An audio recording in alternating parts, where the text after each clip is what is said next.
going on, guys? It's Shaun of the Dead here. I wanted to talk to you about bugging out today.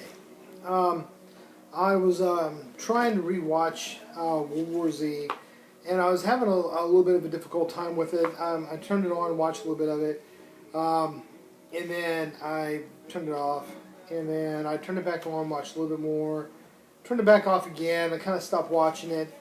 I went out and picked up some things, as you probably saw from my last video, and I was just kind of checking things out kind of overall, and I was just kind of thinking, I was like, about the History Channel thing. If you haven't seen my video on that, it's the History Channel did a Zombies, The Living Truth, and I did like a little review on that, and talked about some of the stuff that they had on there, and I was like, okay. Some of the stuff I really didn't agree with too much, obviously. Overall,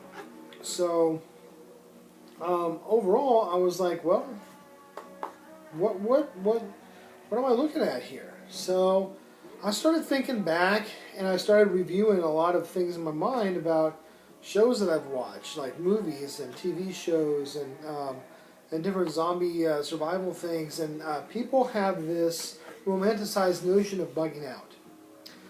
J.O. Bourne in the History Channel thing, his thing was bugging in. He's going to bug in. I have a buddy, he is a diehard bug-inner. I am absolutely not a bug-inner. Absolutely not. Now, that being said, if there is no way to get out of town, none, then you better believe I'm going to bug in for as long as necessary till I find an opening to get out of town. Just because I want to bug in doesn't mean that, I'm going to play it stupid and not bug out. That being said, I want to know what people's line in the sand is. Now, let's pretend for a second that I'm a multimillionaire, that I have no need to work. I have all the money I'll ever need for the rest of my life, and I'm just okay with it. I'm all good. A-okay.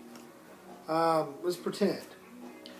I own a piece of land off-grid somewhere, and it's all, solar paneled, wind turbined out, got its own well, got multiple redundancies, has heirloom seeds, years of food and water stockpiled, along with, all the defensive equipment that I would need to take care of the place, and the OPSEC is phenomenal.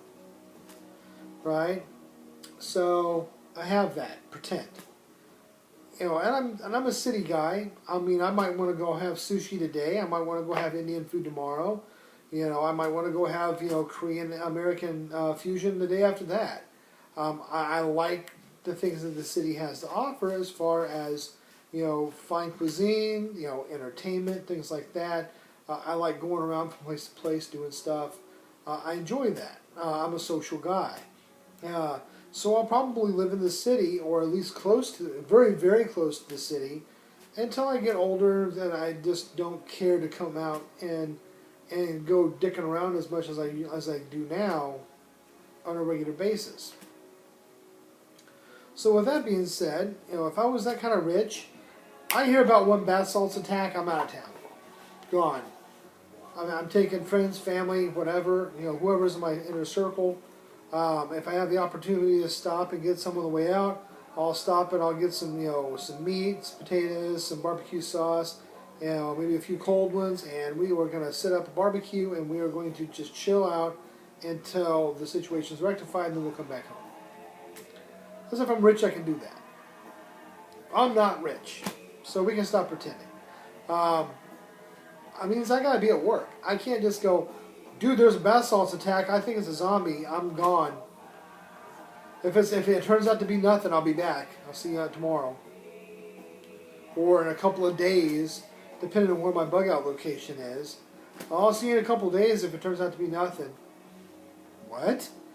Yeah, your boss is probably not going to be very appreciative of that. You probably won't have a job to come back to. When you come back home, there was no real problem.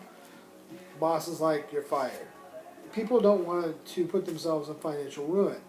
I know I don't. So where my real line is, and so if the danger zone is here, and my paranoid line is here, because I'm rich, well, unfortunately, since I'm not rich, even though my paranoid line is still here as much as the rich guy's is, I have to find a point between here and here that's feasible to make my line in the sand. The straw that breaks the camel's back, or whatever other analogy suits you best, fine, use that analogy, I don't care. So you have an issue and you're like, gotta go. Gotta get out of here. When is that point? I want to know, when is your point of the epiphany hits, it's time to go. Can't be here no more. Is it one incident of bath salts? Florida, they didn't have a mass exodus outside of Florida after bath salts incident. People just kind of chilled. You know what happens, unfortunately, in most situations, whenever a bad situation goes down, people don't, freak out, bug out. People don't help each other. They go, psh, and they start videoing it so they can stick it on YouTube themselves. I mean, we are in such a society that we're going to video someone's pain and agony versus assist them with it so we can get more hits. And that's just how we're wired. Unfortunately, that's just the society we live in, and that's pretty sad, really. It's actually pretty appalling, but it is what it is. So you have to work with what you got. So was one bite enough? 3, 5, 7, 20, 30? I mean, how many in a day do you need before you're like, frack this, I'm leaving? There's a problem. I'm not going to stick around here no more. It's time to hit the road. Is it going to be whatever you see everybody in your neighborhood packing up their cars, you're packing up yours too? Great. Add to the gridlock. When you have 3 lanes of traffic trying to get outside of town, or 4 lanes, or however many lanes there are, both shoulders are full, the medium's full, the sides of the road where people can get off on and off the side of the roads, the grass area, that's full because people in trucks and 4x4s and stuff, they're all like rolling off road to try to get past everything. Everything's gridlocked. Like in The Walking Dead, you saw the one side that was gridlocked, the other side that was clear. You ain't going to see the clear side. You're going to see 2 lanes trying to get outside of town. They'll probably shut down some of the inbound lanes to make them outbound. So that is a dangerous situation to be in. So the whole issue is, I want to know what your warning sign is that makes you go, screw this, I'm gone. You've now hit my break point. My break point was here, and now I've got to go. I've got to get out of here. So, would that be what? What would that be? And then, you don't have to blow your OPSEC, but I want to know what your plan is.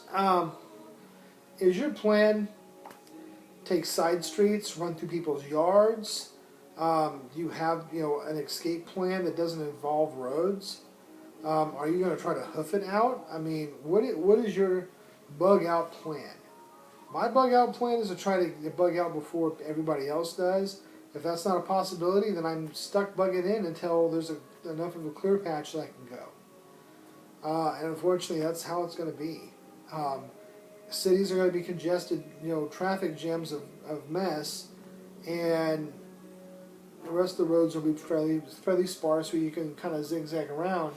But unlike all the movies portray, there's not going to be desolate areas with no cars for miles and miles and miles and miles. Where we have way too many people, way too many automobiles on the road, you're going to see a car all over the place. Everywhere you go is going to be a vehicle. So I want to know what it's going to take for you to leave. The comfort of your home, grab your peeps, and jet. So after watching all these things, watching Dawn of the Dead, watching Zombieland, watching the World War Z. I watched this thing called Carrier. That's got the dude that played Captain Kirk in it. It was a pretty interesting little show about, you know, contagions. I've been watching Helix. Just little things like that. It's like, hey, you know, things start to break out. People kind of freak out. What are you going to do? What is your going to be? I'm getting out of Dodge now. So as always, you know, try to, you know, stay on topic. I appreciate if you would. I want to know what your thoughts are. I want to know why. I want to know exactly what's going on. Please try to be respectful of one another. And as always, you know, if you like this, you know, if this spawns any thought and it's going to help your situation and it's going to help you better prepare yourself, change your plan perhaps, because you might have saw something in this video that you haven't conceived before, and you're like, hey, I'm going to go ahead and take that into heart, and I'm going to go ahead and say, hey, I'm going to fire up on this plan. I'm going to augment my bug out plan and strategy, because this situation might not be exactly as I think is, so I'm going to have a contingency built in now for this new thought process. So that's the kind of thing that I want to know, is what does this spawn? Not just what does this spawn, but what is your plan in general? And if this spawns something new, please by all means tell me, because if I help you just this much on your bug out plan to make it just a little bit better, to make you think of one small little spark of something that gives you that much more of an edge to survive, then I think that I'm doing my part, and that's what I really want to do. Is I want to you know, be amused. I want to, you know, not just amuse you, but I want to inspire you to move forward and, you know, and go thinking, hey, what can I do to make my situation better? Hey, my bug out plan was good, but now it's great because, you know, I didn't think about these issues that I might run into that are going to be an obvious issue. So again, if this helped you at all, please give me a thumbs up. Please tell me what might have helped you with this. And again, as always, please, down below, there's a little subscribe button. I really appreciate if you click that for me. Thanks, guys.